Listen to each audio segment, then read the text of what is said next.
Meeting the Challenges of Tomorrow was the theme of the 7th Annual Southern Vermont Economic Summit, held on Tuesday, May 21st, at the Grand Summit Hotel at Mount Snow in Dover. About 300 people, community leaders, members of the business community, state officials, and area residents attended, more than double the number who attended the first summit held in 2017. The summit has been held every year since then in different locations, aside from 2020 when it was canceled due to the COVID pandemic, and then went virtual in 2021. The summit grew out of the formation in 2015 of the Southern Vermont Economic Development Zone and the Comprehensive Economic Development Strategy, or CEDS, which is a coordinating mechanism for individuals, organizations, local governments, and private industry to engage in the development of a 5-year plan through public conversation and debate about the economic direction of the region. This year's event kicked off with a keynote address by Chris Estes, the co-executive director of the Aspen Institute Community Strategies Group, who spoke about developing a national perspective on rural development strategies. The other part of this is the idea that there's interdependence and interconnectedness with rural and small town regions and the rest of the country. That we talk a lot right now during an election year of divide and division, two Americas and all this stuff, but there is a real, I think, lack of understanding of the value of the places we come from and work in, and that too often they're seen as places that generate things or experiences for others to come to, but not necessarily having value of their own.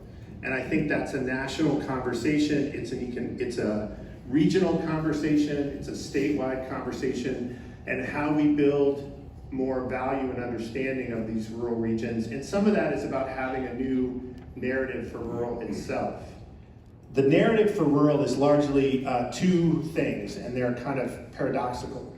One is, and I think the folks in Vermont can appreciate this, the sort of hallmark Pine Tree, Vermont mythical town that you want to visit at Christmas time to meet up with your old high school boyfriend who runs the Christmas tree farm, or is starting a bookstore, or rescuing stray dogs. Those are all real plot themes in Hallmark. And I mention it to you all because Vermont has been used more than any state, I think, in those.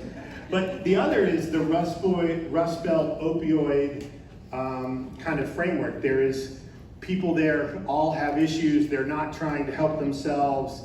They're deplorable. They vote against their own interests. Why should we help them? That's not where, if anybody's got an innovative idea, they're going to go to a city. And I'm sure you've heard or experienced it some, and I'm saying that that's not just a media bias. That's like a national philanthropy bias. That's a government bias. That's people, when we write about why rural has value, we get those in the comment sessions about 2 to 1. And that can make us, we can either decide to feel sort of self-righteous about that, or we can realize we've got to do a better job changing the narrative about how we communicate about this value and worth of the place so that people see those connections.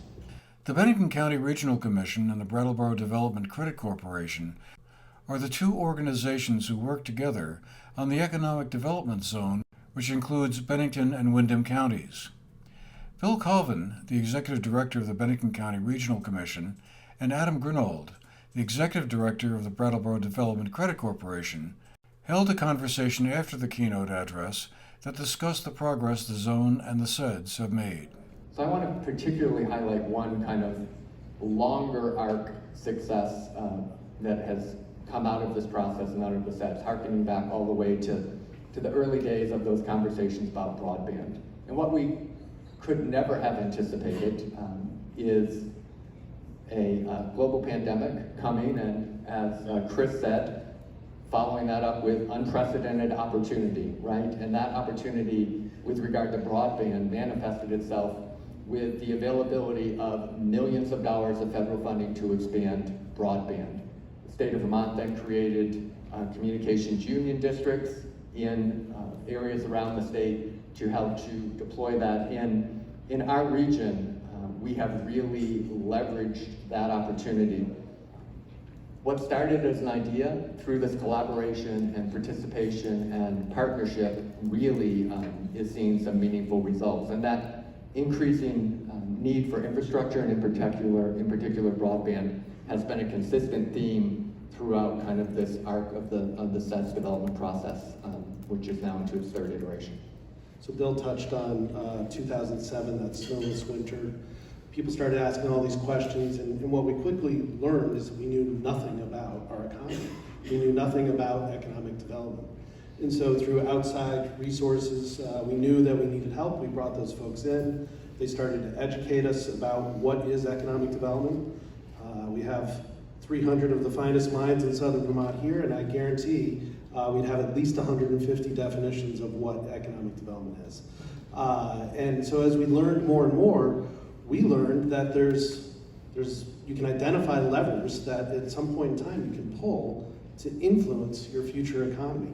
Then the summit broke into multiple breakout sessions and panel discussions, covering a range of subjects that included meeting coming climate challenges, place-based marketing and economic development strengthening, local leadership, and engaging citizens, and of course, housing, one of the central issues of the present day.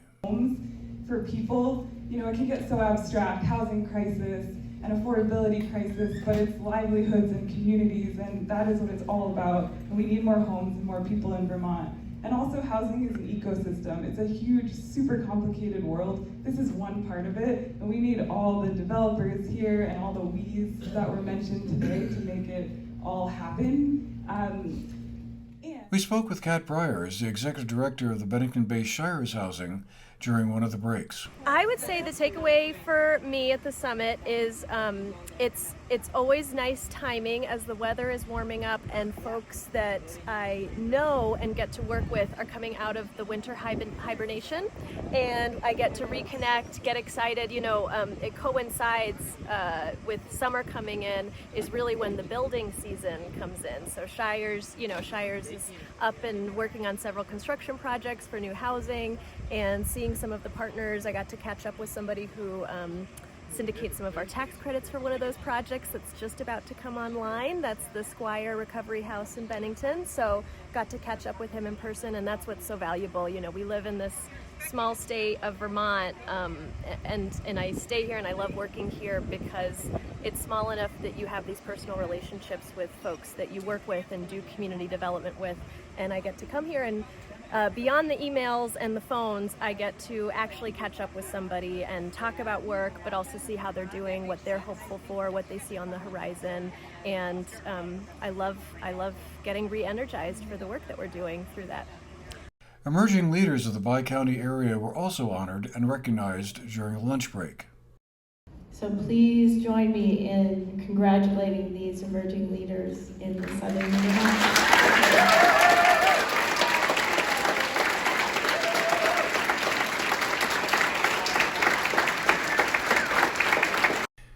We also caught up with Adam Grenold, the executive director of the Brattleboro Development Credit Corporation, for his takeaways on the conference. Yeah, so I think this conference every year is an opportunity for folks from across Southern Vermont to come together to reflect on what's past, but to look ahead and to help develop strategies to deal with the coming year.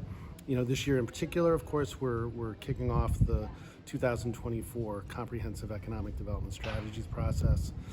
So that really is a process that engages grassroots initiatives across the two counties to talk about what's going to be needed 5 years from now. How do we ensure that we have prosperity for our communities and for our citizens, and develop those strategies that will help all of us align our resources to be focused in the same direction and really using the assets that we have and leveraging those for a future tomorrow. And we get a chance to meet up with Laura Sibilia, a state representative whose district includes Dover, who's also a director of regional economic development strategies and programs with the Brattleboro Development Credit Corporation, about some of the issues she was hearing. I think in Southern Vermont, we've been focusing on the demographic issue, which manifests into both workforce and our school population. which we heard a lot and we're hearing a lot about here today, and I know our consultants have been hearing a lot about in their interviews, and we've been focused on addressing that challenge, that issue, that availability of space in some of our institutions, and the need for housing because of the smaller family sizes.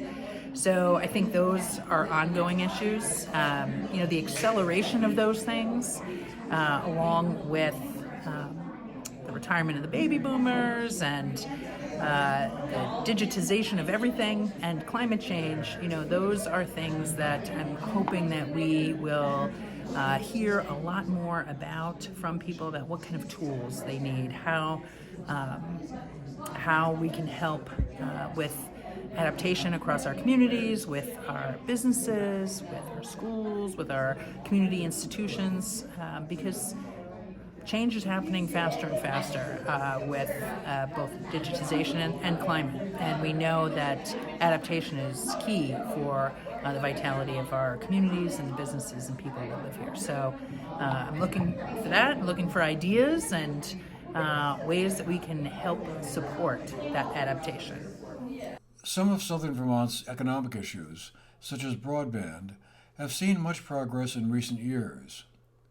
Others, like housing, remain challenges. But during the 7 years since the first summit was held, the conferences have provided for much interaction and idea sharing between stakeholders. For the GNAT-TV News Project, I'm Andrew McKeever.